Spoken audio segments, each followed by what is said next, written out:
నాగర్ కర్నూలు జిల్లాలో మూడో విడతగా జరుగుతున్న సాధారణ గ్రామ పంచాయతీ ఎన్నికల్లో భాగంగా జిల్లాలోని 7 మండలాల్లో 158 గ్రామ పంచాయతీలు మరియు 1064 వార్డు సభ్యులకు జరుగుతున్న ఎన్నికలలో భాగంగా ఎన్నికలు జరుగుతున్న వివిధ మండలాలలో గ్రామాలలోని పోలింగ్ కేంద్రాలను జిల్లా ఎస్పీ సంగ్రామ్ సింగ్ పటేల్ విస్తృతంగా పర్యటిస్తూ లింగాల మరియు బల్మూరు మండల కేంద్రాలతో పాటుగా వివిధ గ్రామ పంచాయతీల పోలింగ్ కేంద్రాలను సందర్శిస్తూ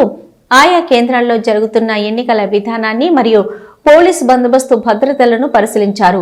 ఈ సందర్భంగా ఆయన ఆయా కేంద్రాల్లోని అధికారులతో మాట్లాడుతూ ఓటర్లకు ఎలాంటి ఇబ్బందులు కలగకుండా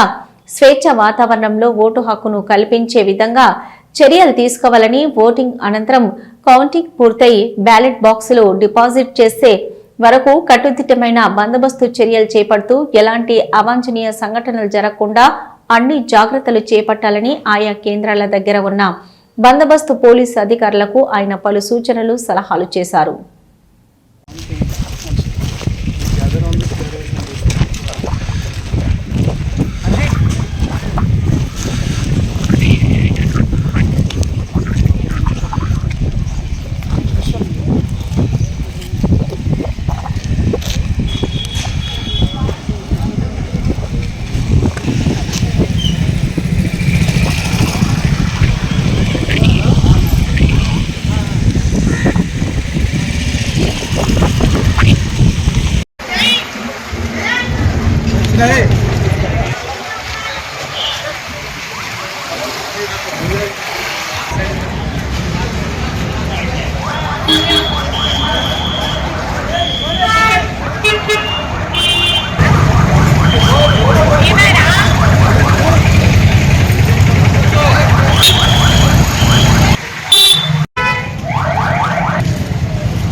प्रकाश